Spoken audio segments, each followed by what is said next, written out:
a leer, hermanos. Hoy comenzamos este libro de Nahum. Dice su palabra, todos en el uno. Amén. Vamos a reverenciar la palabra, ya sabe usted cómo. A la honra del Padre, del Hijo y del Espíritu Santo, usted escucha nada más. Profecía sobre Nínive, libro de la visión de Nahum de Elcos. Jehová es Dios celoso y vengador.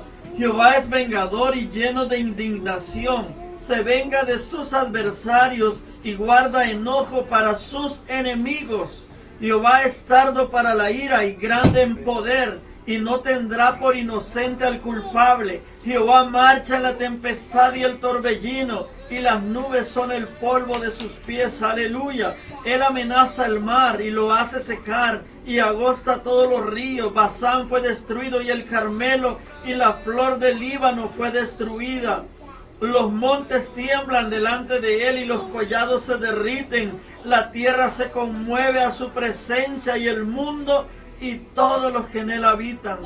Una pregunta: ¿quién permanecerá delante de su ira? ¿Y quién quedará en pie en el ardor de su enojo? Su ira se derrama como fuego y por él se hienden las peñas. Aleluya. Jehová es bueno, fortaleza en el día de la angustia y conoce a los que en él confían. Mas con inundación impetuosa consumirá a sus adversarios y tinieblas perseguirán a sus enemigos. ¿Qué pensáis contra Jehová? Él hará consumación, no tomará venganza 2 veces de sus enemigos, una vez nada más. Otra vez lo leo. ¿Qué pensáis de Jehová? Él hará consumación, no tomará venganza 2 veces de sus enemigos, aunque sean como espinos entretejidos y estén empapados en su embriaguez, serán consumidos como hojarasca completamente seca. Aleluya. De ti salió el que imaginó mal contra Jehová, un consejero perverso. Así ha dicho Jehová: aunque reposo tengan y sean tantos, aún así serán talados, y él pasará bastante. Y él pasará bastante. Te ha afligido, no te afligiré ya más. Esto es para Judá. Porque ahora quebraré su yugo sobre ti y romperé tus coyundas. Mas acerca de ti mandará Jehová que no quede ni memoria de tu nombre. De la casa de tu Dios destruiré escultura y estatua de fundición. Allí pondré tu sepulcro, porque fuiste vil. He aquí los montes, los pies del que trae buenas nuevas, del que anuncia la paz. Celebra, oh Judá, tus fiestas, cumple tus votos, porque nunca más volverá a pasar por ti el malvado. Pereció del todo. Amén. Amén. Puede sentarse, hermano.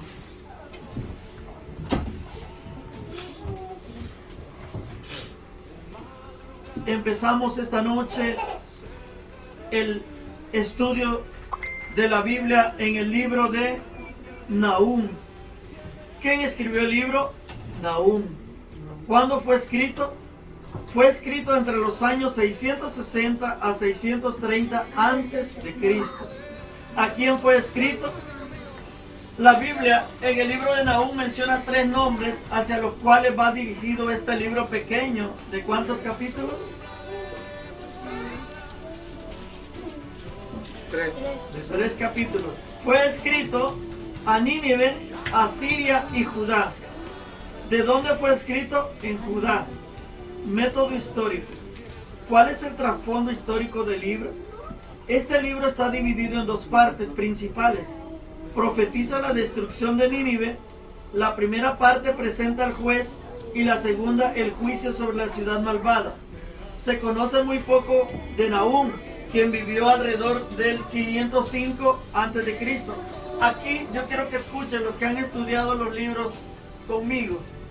Vamos a pedirle a los niños que guarden silencio. Los que han estudiado los libros, un libro que estudiamos anteriormente se llamó Miqueas. Anterior a este libro estudiamos un libro que se llama Jonás. Y escuchen lo que yo acabo de leer y usted se va a hacer una pregunta.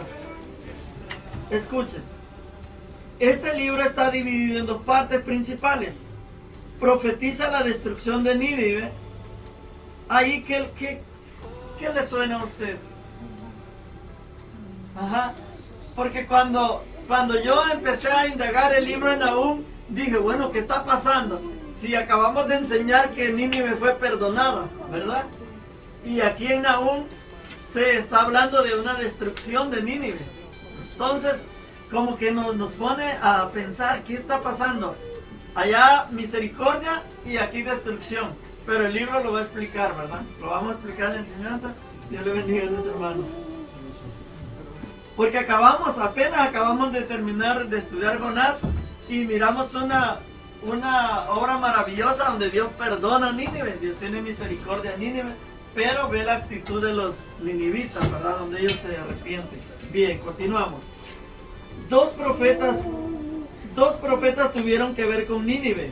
Ahí está, Jonás alrededor del año 785 y Nahum acerca del año 630. Hay un intervalo como de 150 años. ¿Ve la diferencia? Hace 150 años le fueron a predicar a Nínive. En este momento en que estamos en Nahum ya han pasado 150 años. ¿Qué pasa? ¿Se ha preguntado usted cuando mira a un hermano, Dios le bendiga, ¿cómo está? Pues animoso, hermano, fogoso en la presencia del Señor, lleno de alegría. Estoy en el primer amor. Pasan 10 años y lo encuentro otra vez, hermano, ¿cómo está? No, hermano, ya no me congrego. Ahora imagínense 150 años. Porque nosotros, ahorita en nuestra mente está la alegría de ver una ciudad que Jonás le fue a predicar y que esa ciudad recibió la palabra. Y fue bonito para nosotros ver cómo esa ciudad se convierte. Pero pasaron 150 años, hermanos. Y eso, vamos a detenernos un poco aquí en esta palabra. Porque eso nos da una lección muy grande. Cuando nosotros estudiamos los libros de la Biblia, los estudiamos para saber qué pasó y para saber qué puede dejarnos a nosotros en la actualidad. ¿Y qué nos puede dejar ese lapso de tiempo, ese periodo de 150 años? Nos quiere decir, hermanos, que 100 personas pueden correr en la meta. 100 personas pueden correr una pista de atletismo. Pero algunos se van a quedar en el camino. Tiene que llegar al final. Póngale que los 150 años sean una meta. En esos 150 años comenzaron a adorar. Déjenme decir, hermanos, que hasta el rey firmó un edicto, le puso su sello y dijo que todas las personas ayunen a Dios, que todas las personas busquen la presencia de Dios. Y les pido, dijo el rey, que hasta los animalitos ayunen. No les den comida a los animalitos, todos, los hombres, las mujeres, los niños, los animalitos, todos vamos a ayunar juntos, hasta yo también, dijo el rey. Y el rey se quitó su vestidura real y se puso de cilicio.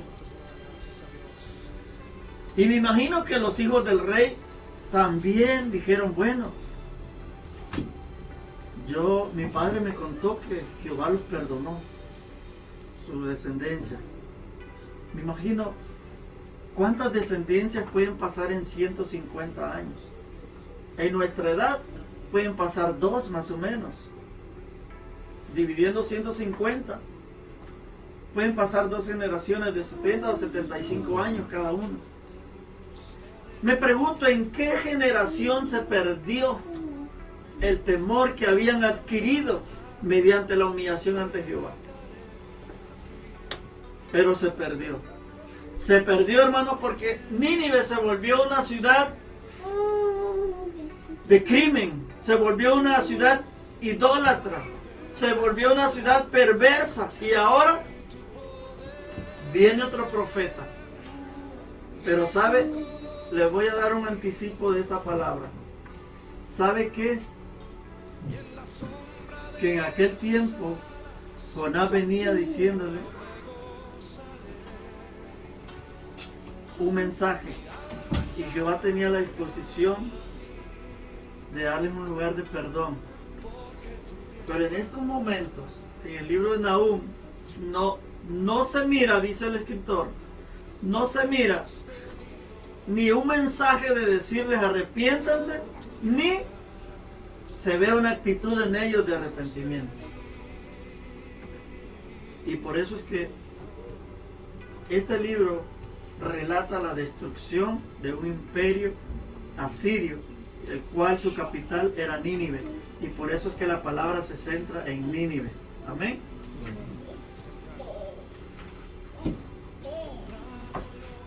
Un libro vivido y descriptivo que profetiza la inminente desaparición del imperio neoasirio y la destrucción de Nínive, su capital. Nahum, autor cuyo nombre significa consolador, fue contemporáneo de Jeremías, Habacuc y Sofonías. Si usted se pregunta, ¿cómo qué profetas estuvieron en ese tiempo de Nahum? 3 profetas, Jeremías, Habacuc y Sofonías, para los inteligentitos. Amén. Se desconoce información adicional sobre Nahum. El poema de Nahum describe los atributos y la labor de Dios. Continúa con el juicio de Dios sobre Asiria, la liberación de Judá, la sentencia y la ruina de Nínive por su fracaso moral, y finaliza con la amonestación de Noamón y la agobiada y abrumadora situación de Nínive. Siempre hablamos de géneros literarios. Cuando hablamos de géneros literarios sabemos que los salmos es poesía, Job es poesía, Cantares es poesía, Proverbios es poesía. Si usted se pregunta qué género literario tiene Nahum, es profecía o profético. Método panorámico. ¿Cuál es la idea principal del libro? Dice: Dios es misericordioso con Jonás y juicios con Nahum a Nínive. Algunos lo llaman a Nahum como la continuidad de Jonás. En un rato Nínive recibe el perdón, pero más allá por su pecado es destruido. Palabra clave en Nahum. Hay palabras que encontramos en Nahum que dice: heme aquí contra ti, Nínive, Asiria, Judá, Jacobo, Israel. Temas. ¿Qué temas tiene Nahum? Juicio de Dios sobre Nínive y la ira de Dios contra el pecado. Porque Dios siempre va contra el pecado.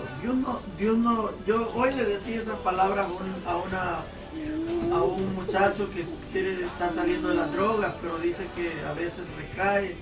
Entonces le digo: no te preocupes, Dios te puede ayudar, pero búscalo. Le digo: él quiere venir para acá. Le digo: búscalo, porque Dios no te odia a ti.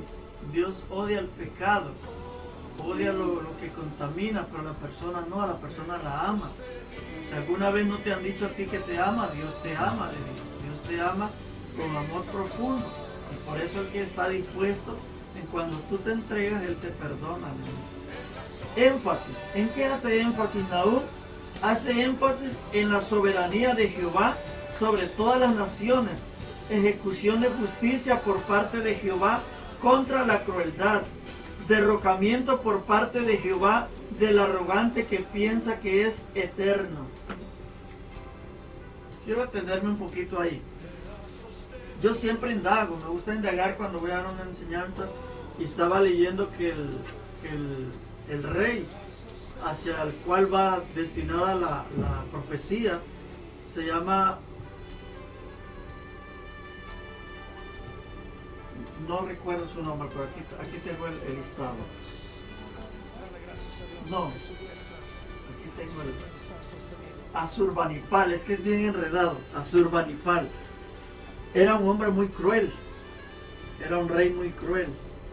Él, en los relieves que encuentran en los que excavan los arqueólogos, encuentran un dibujo donde él está con una lanza matando a un león.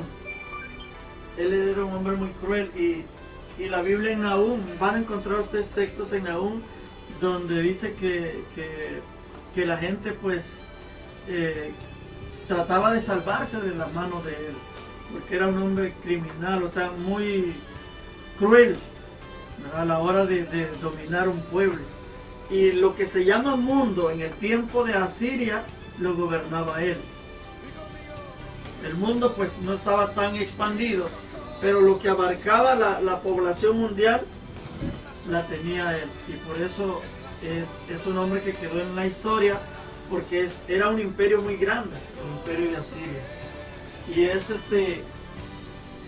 pero él pensaba que nadie iba a defender a los israelitas.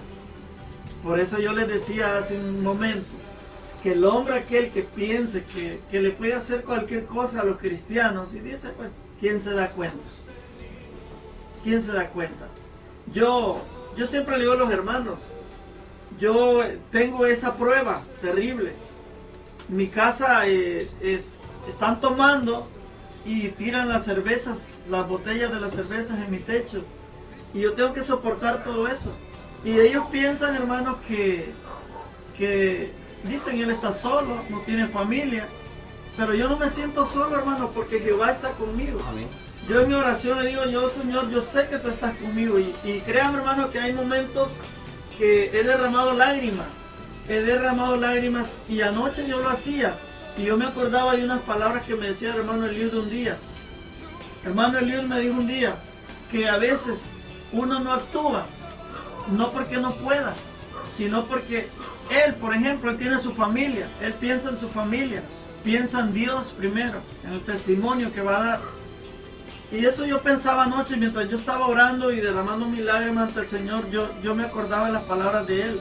Porque a veces la gente, hermano, piensa que uno no puede defenderse, piensa que es cobarde porque no sale a gritar como lo acostumbra el mundo. No, es por temor a Dios, no es por temor al hombre. Pero le digo, hermano, esta palabra que no la estoy dando porque yo quiera darla, sino porque es el libro que nos toca. Pero este hombre tan cruel pensaba que nadie se podía dar cuenta. De hecho, él pensaba que nadie podía defender a Israel porque él era el Todopoderoso. Así se denominaba él. Dice que la ciudad de Nínive estaba tan fortificada que había un muro tan alto, y después del muro estaba una profundidad. Es decir, si alguien pasaba el muro, no pasaba la profundidad. Para que se haga una imaginación de cómo eran tremendos ellos, sus edificaciones. Y en su crueldad pensaban ellos hacerle daño al pueblo de Israel, y que, pues, ¿quién no iba a defender si no había quien defendiese de la mano de este rey cruel? Pero por eso viene Nahum y dice, aquí está la palabra de Jehová. Y así dice Jehová. Amén. ¿Cómo leer Nahum? La injusticia, la crueldad y la explotación, algunas veces la ira profunda es la respuesta justa. Nahum nos asegura que nuestra ira con respecto al pecado se compara con la de Dios. Pero aquí una pregunta, escuche bien lo que yo leí hace un momento. Nahum nos asegura que nuestra ira con respecto al pecado se compara con la de Dios. Pero yo le hago una pregunta a usted. ¿Usted siente ira con el pecado? ¿Siente usted un celo? Le traduzco mejor la palabra. ¿Siente usted un celo de Dios por el pecado? Porque Dios siente celo por el pecado. Dios abomina el pecado. Como le dije hace un momento, Dios ama al pecador, pero no ama al pecado.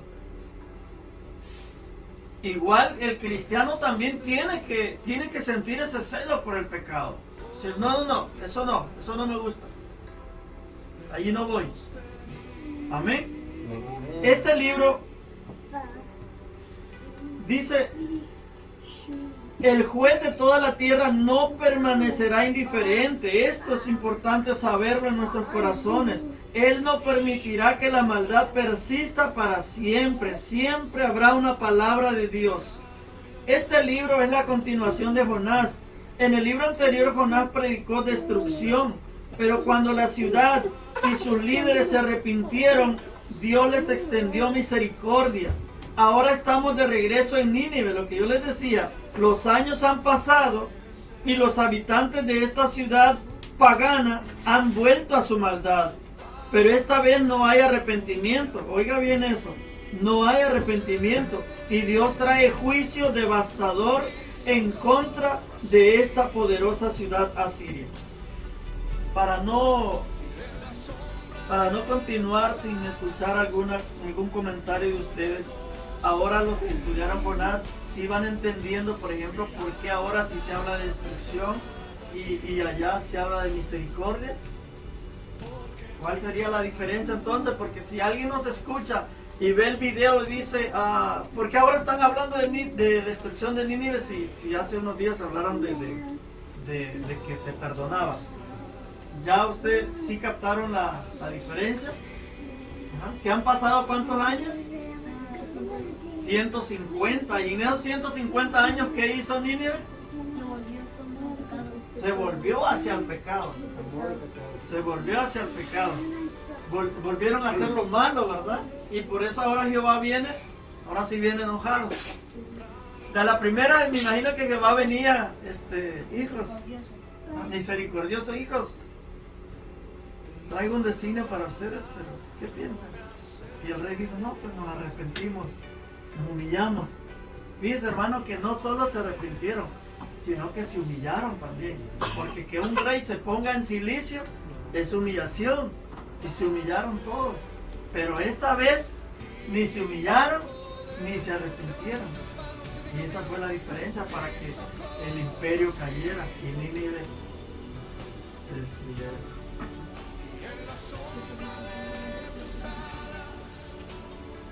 Nahum muestra, alguien me puede, hermano, ayúdeme con Nahum 1:2. Amén. Jehová es Dios celoso y vengador. Jehová es vengador y lleno de indignación.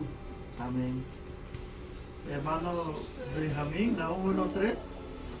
1:3. Amén.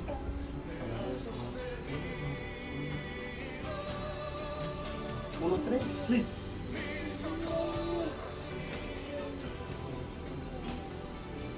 Jehová ha dado para la vida grande poder. Amén. No tendrá por inocente al culpable. Amén. Jehová marcha en la tempestad de su torbellino, y las nubes son el polvo de sus pies. Amén. Amén. Amén. En la actualidad, lo más probable es que miremos en cortes personas que no quiebran un plato, ¿verdad? ¿Sí me entienden? En la actualidad, lo más probable es que miremos personas que no quiebran un plato y que digan, no, yo no he hecho nada, ¿verdad? Yo no hice tal cosa. Pero para Jehová se podrá hacer eso. No, ¿verdad? ¿Qué dice ahí? Que no tendrá por inocente al culpable. Amén. Y sus cuentas, yo siempre quiero recordar eso, sus cuentas pueden ser borradas solo por la sangre de Cristo. Solo por la sangre del Cordero pueden ser borradas. Porque si usted le pide perdón al Señor, el Señor es justo, es misericordioso y compasivo y perdona. Pero cuando nos presentamos ante Jehová, yo le doy un ejemplo. Cuando Ananías y Zafira se presentan ante los apóstoles, está el Espíritu Santo obrando en la vida de los apóstoles. Y están ellos frente al Espíritu Santo y saben ellos que estos hombres están ungidos. Y aún así le dicen, no, pues es que vendimos el terreno en tanto. Y el Espíritu Santo sabía que no era así. Y esa palabra me acuerda de eso. Me recuerda que Jehová no tendrá por inocente al culpable. No le podemos decir a Jehová, soy inocente, si Jehová sabe que somos culpables. Amén.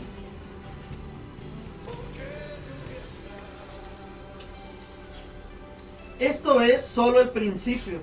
Considera que otra cosa puedes aprender acerca del carácter de Dios a través de las palabras del profeta Nahum, que dice: Dios es poderoso. Amén. Dios es santo y justo. Título. El título es tomado del oráculo del profeta de Dios en contra de Nínive, la capital de Asiria.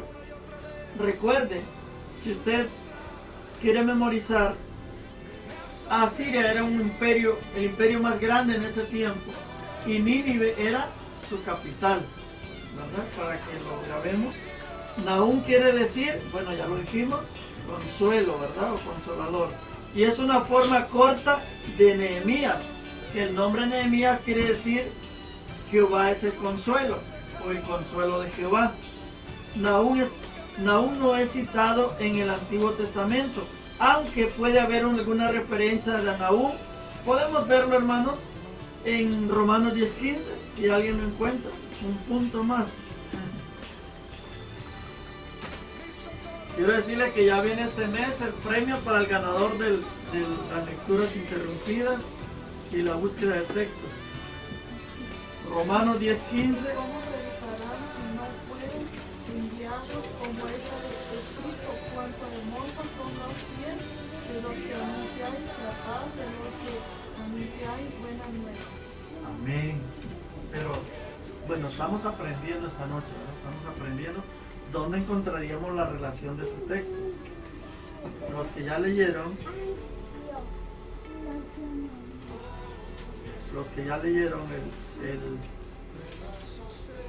ustedes leyeron el capítulo junto conmigo, lo leímos juntos.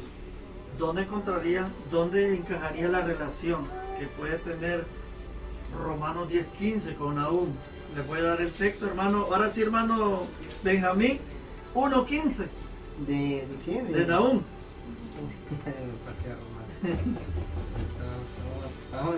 Sí, ya leyó la hermana Romanos 10:15. Ahora vamos a ver en Nahum dónde se entreteje para relacionar el libro con Romanos.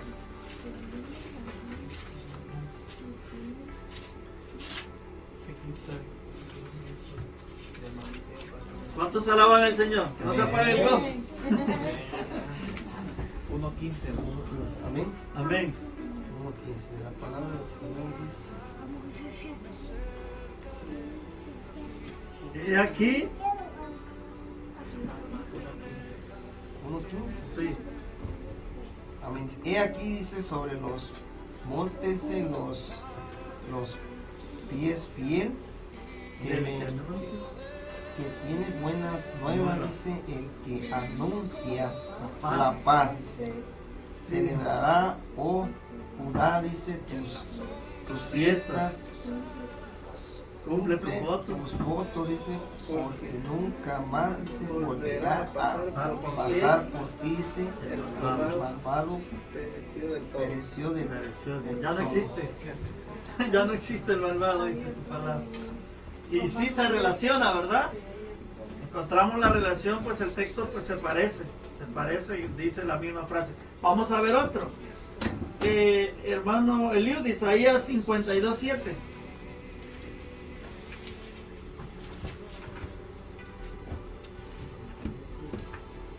Amén.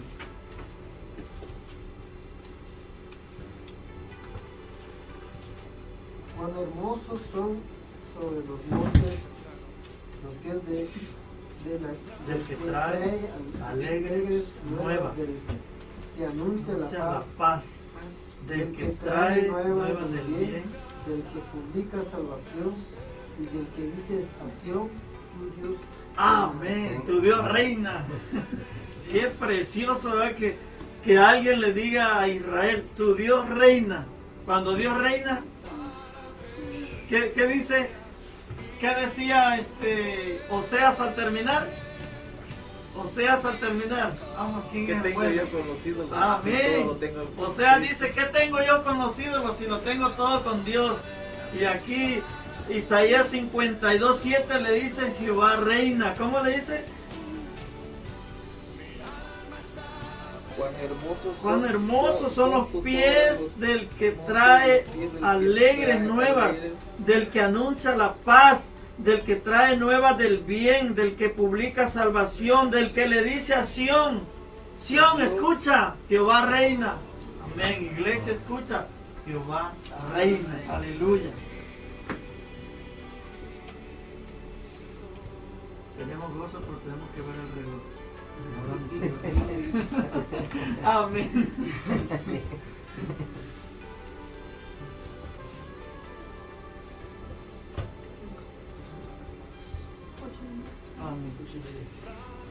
Título. El título es tomado del oráculo, se lo leímos. Estructura de Nahum. Juicio por falta de arrepentimiento. Versículo clave, hermano Alex, 3:19. ¿De qué? Del libro que estamos estudiando. 3:9. Amén.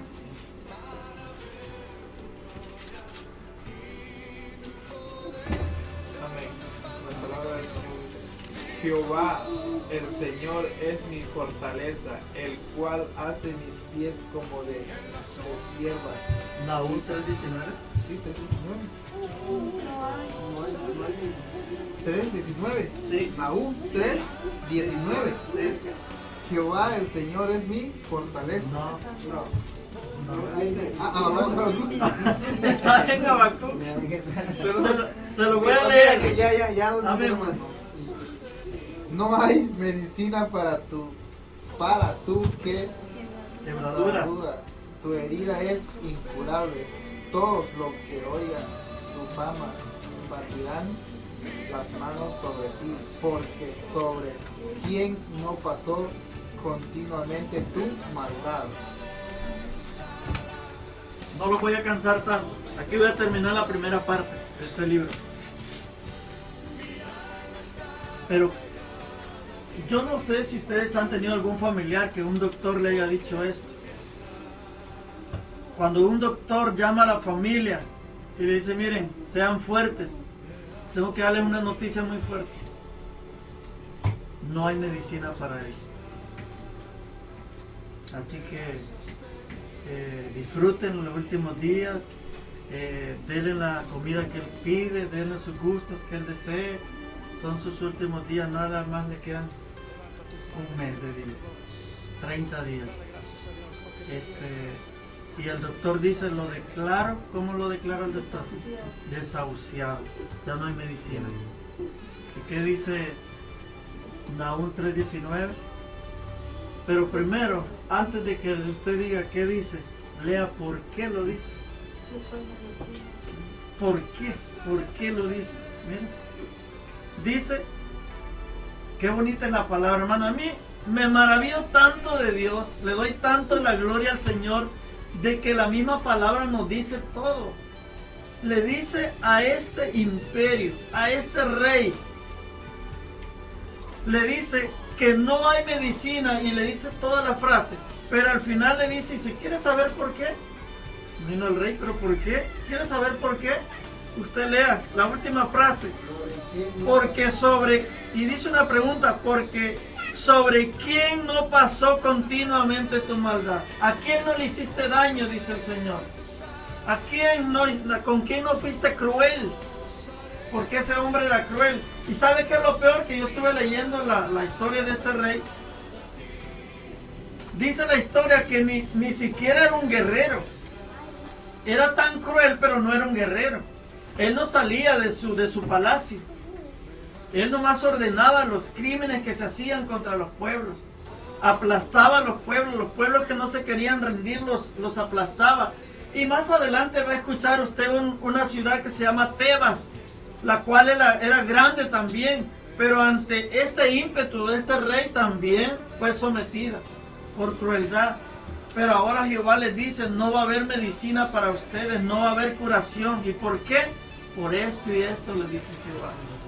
Y por eso yo termino con esta palabra también. Hace un momento hicimos una oración, le pedí a los hermanos que oraran por todas las personas que están siendo vituperadas, porque hay muchas personas que están siendo vituperadas. Y al que está vituperando, al cristiano, va a llegar un día, hermano, donde él va a tener que pasar este tormento y no va a encontrar medicina. Y entonces se va a preguntar, ¿por qué? ¿Por qué me pasa esto? ¿Por qué le pasa esto a mi hijo? ¿Por qué le pasa esto a mi esposa? La esposa, ¿por qué le pasa esto a mi esposo? Y Jehová le va a decir esto, porque Jehová siempre es un rey justo, es un juez justo, que aunque Jehová te castigue, aunque Jehová me castigue, Él está siendo justo siempre, porque nunca te va a castigar por gusto, nunca te va a castigar en vano, porque Él quiera, como decía a la hermana esposa del pastor Ricardo Rodríguez, no estaba castigando a Job porque él quisiera, porque dijera él, pues quiero hacerle daño. No. En el caso de Job está pasando una prueba. Pero cuando Jehová viene y castiga a aquel que ha sido cruel con sus hijos, Jehová le dice, por esto, porque sobre quién no pasó continuamente tu maldad. ¿A quién no le hiciste daño? Dice Jehová. Mira, hermano, qué terrible. Dios me los bendiga, hermano, que esta palabra sea de bendición y de aprendizaje para usted. La primera parte de Nahum.